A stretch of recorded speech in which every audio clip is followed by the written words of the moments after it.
Hello. I've been a software developer for about a year now.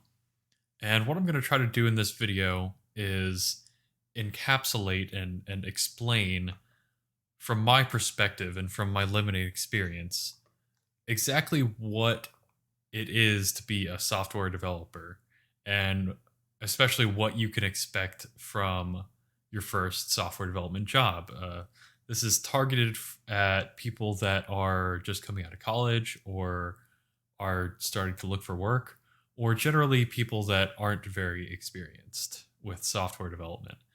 Hopefully, my perspective could be a little bit beneficial and give you an idea of what things are essential, at least from my perspective. So here's what I think. I think there are three main pillars of software development. These are the things that you're going to be doing every day. These are the things that you're going to spend the majority of your time doing. And those are deciding what to do, actually doing the stuff, which means writing the code. And then third is reviewing the code that you've written, reviewing what you've done. So, first, I'm going to talk about how to decide what to build. First, you're going to have requirements, which are you're going to have some way to know what you should be working on, what you should be trying to accomplish. This means things like bug reports or your manager telling you we need to go in this direction, or maybe you just kind of know, you've decided with your team, you've debated and you've talked about it, you have a general idea of what needs to happen next. So these are the requirements. They're kind of an abstract thing. Sometimes they can be formal and written out, but at least in my experience, they're more abstract. And then what typically happens is someone gets assigned some task, some next step that they need to do. And there's going to be some list of requirements that go along with that task. And so typically what they need to do is write up a scope of work document which lists out exactly what they're going to do and how they plan to accomplish it. You don't tend to talk about the exact details about like which classes you're going to modify. It's just talking in generalities, and you only get specific about what you're going to do when it's actually relevant, when you think that there's some debate to be had about it. And so typically you go into a meeting to review this document. You spend a little bit of time for the whole team to review it, and then each team member gives feedback on it. Now, if you're the person who's not writing the document, right? You're the person who's expected to give feedback. If you're a junior developer, if you're just getting started, you're not going to be expected to have a lot of feedback. I would suggest that you focus on understanding why it is you're doing what you're doing, and I would also suggest that you can ask questions. Asking questions is usually not harmful, and it's usually very beneficial. So you can ask things like, why is this task necessary? What benefit are we getting out of it? Or more importantly, what benefit are the customers getting out of it? If you can present options, present different ways that you see to do something, that's a really good idea. Generally, as you get more experienced, the scope of your input will become larger. So, if, like I said, if you're just starting out, you're not expected to provide a lot of input on anything at all, and then maybe just on a few little things. But then, as you get more experience, you might be looking more further into the future. You might be thinking about your service as a whole, and multiple services that exist in your company. And of course, this is from my perspective. I'm working for a big company, so we do have multiple services. And as you get more experience, the scope, the things that you're expected to consider just grows wider and wider, and your level of experience on things, your expertise will help guide decisions. In the beginning, it's not much of a concern though. Now, from the perspective of the person who's writing the document, the person who's having their document reviewed, there is this saying that I think is really important to keep in mind when you're going through that review process. And that is, building the right thing is more important than building the thing right. So when people are criticizing you, I think you need to be open and you need to focus on building the right thing rather than worrying about how hard something is going to be to implement. You should be focused on doing everything possible to make the customer happy. You should go into it with the perspective that you're willing to do anything to deliver the right product for the customer. And then afterwards, you can let the rest of your team worry about the cost benefit analysis, how you're meant to prioritize the different ways you could do something. And if it ends up being a really big task, you'd certainly get help breaking it into smaller, more bite-sized pieces. Now talking about actually writing the code, I'm going to start with the testing part of it. So, what is the testing part of writing code? Well, if you're not familiar, writing tests, it means that you're thinking about coding from a different perspective. You're not thinking about what can I get done. You're thinking about, well, let's pretend that I've already done something, right? Let's pretend that I've got some function or some object and it already exists, and let's imagine that it's already filled out. Okay? So you write that code. You write this skeleton of an object, or you write the skeleton of a function, right? So that you know how to refer to it. And then you write tests that should succeed if everything is going okay, if everything is as expected in your function or your object. So let's pretend that we've got this function that adds two numbers together, right? It's an incredibly complex and useful function. So it takes two arguments and it just adds them together, right? So you don't write that function. Instead, you pretend that you've already written this function, and it's this adding thing, right? So you want to try it out. So you try it out with a bunch of different numbers. You want to test simple cases and also edge cases, complex cases, weird things, every sort of angle that you can think of attacking this thing to make something bad happen to it. You want to try to cover all your bases. So you might try 1 plus 1, 1 plus 5, 5 plus 1. Some really simple things, and then you want to try adding a positive to a negative, adding two negatives together, adding 0, the biggest possible number, the smallest possible number, all these different things you want to be thinking about when you're writing your tests. And of course, there's a lot of different kinds of tests that you basically call them different things depending on what exactly you're trying to test. So if you're just testing this one function that adds two numbers together, you'd call that a unit test. A unit test is like a small contained thing that's just testing, usually just testing one function. But then there's other kinds of tests like integration tests and functional tests, API tests.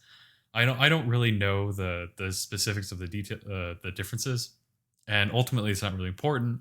It's all different kinds of tests.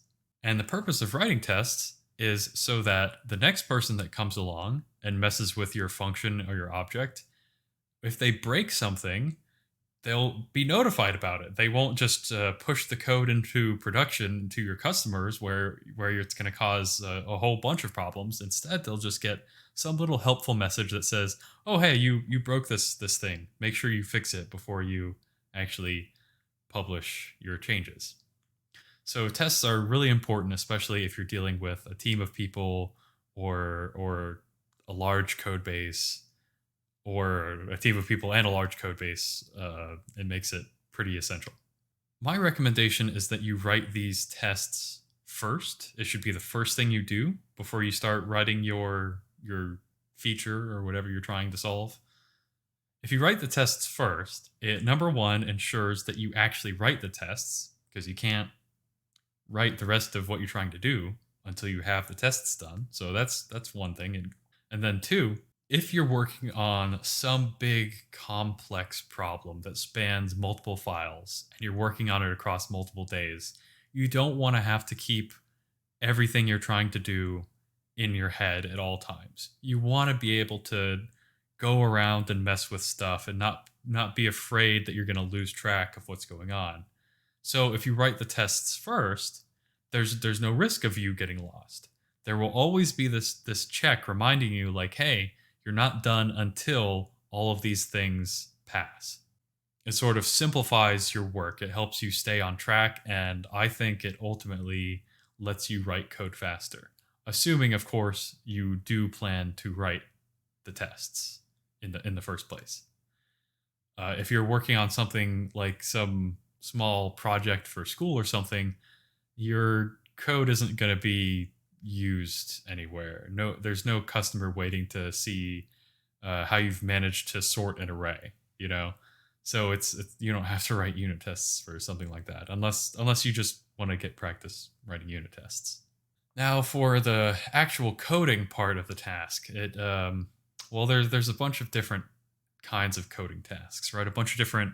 There some of them can be really easy, some of them can be really hard. The easiest ones might look like changing a config file or renaming a variable or some small feature like you add a button to an interface, something like that.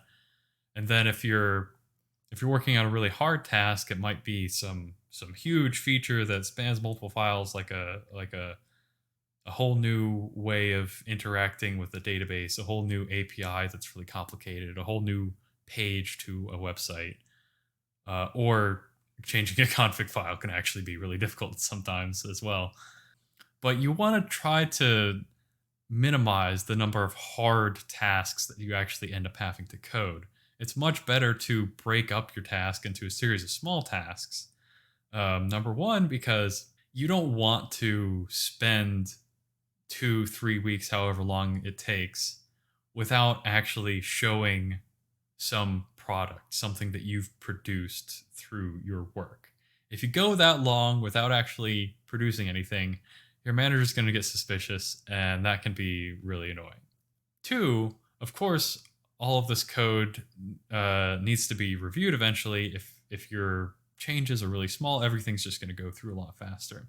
Number three, code shouldn't be complicated in the first place. Ideally, your code is understandable by any member of your team who's never seen what you're working on before. You want to write code that's understandable because you're sharing it with everyone. Some person awake at 3 a.m. needs to come look at your code and figure out what is broken. Presumably, at least that's the mindset you need to have when you're writing this code. So you want to make sure you do everything you can to keep your code simple. This usually means that you need to plan accordingly. So like from the very beginning in your planning meetings, if it's a hard task, you need help to break it up if you think it's going to take a really long time. And then if all else fails, you could write a couple of comments, maybe like one big comment where you write a detailed apology explaining like, oh, I'm so sorry that my code is now incomprehensible, and maybe then your team won't hate you. Now, next is reviewing the code. So what is this code review thing? If you're in college still, you probably won't have encountered this. A code review is where some member of your team, other than you, looks through and sees all the code that you're adding or changing. They look through it line by line and make sure that they agree with every line of it. Code review is really good because it keeps everyone familiar with what's going on, and it makes sure that you get another pair of eyes on what you're doing, so that you're certain you're not doing something wrong or crazy.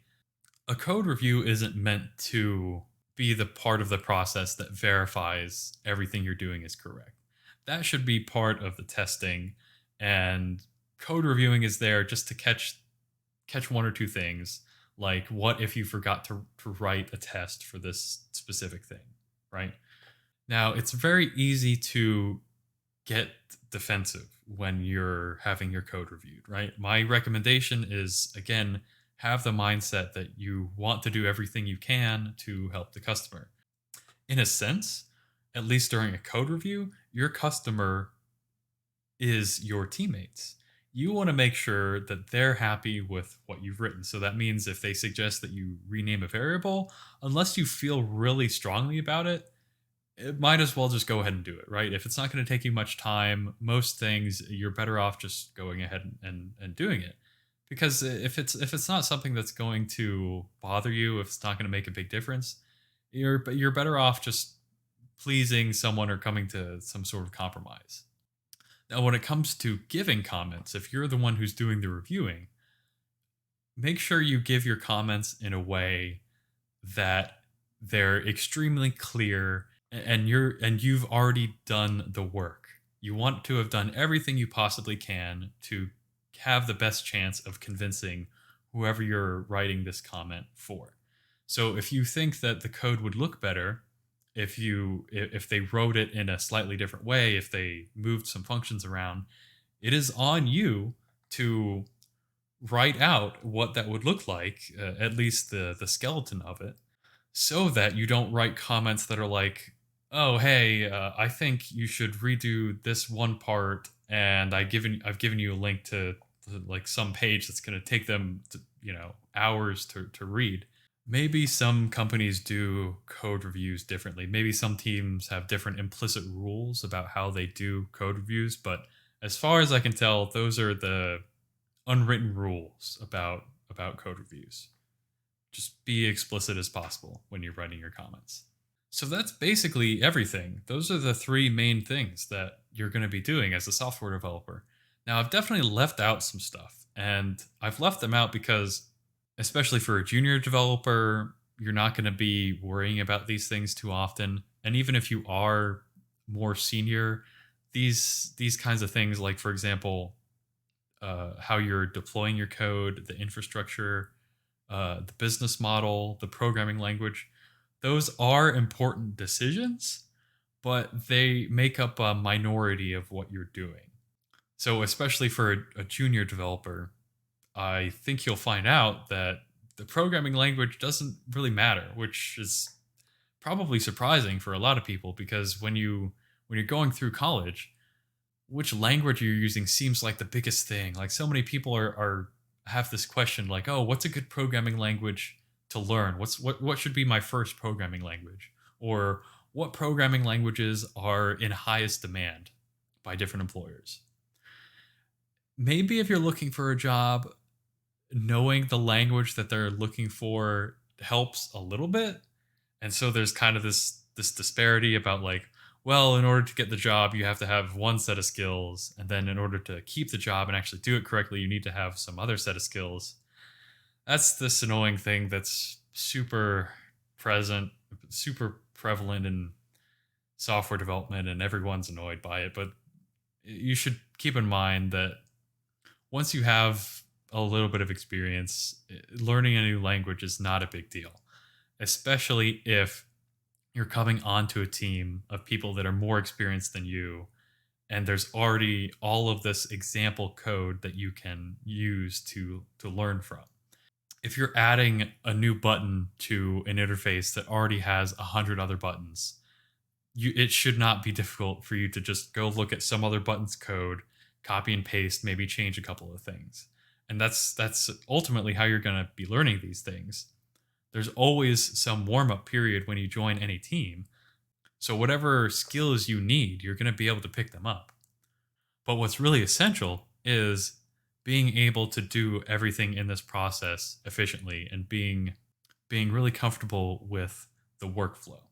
So I hope that was a helpful explanation about what you can expect from your first software development job and sort of an overview of what software developers typically do.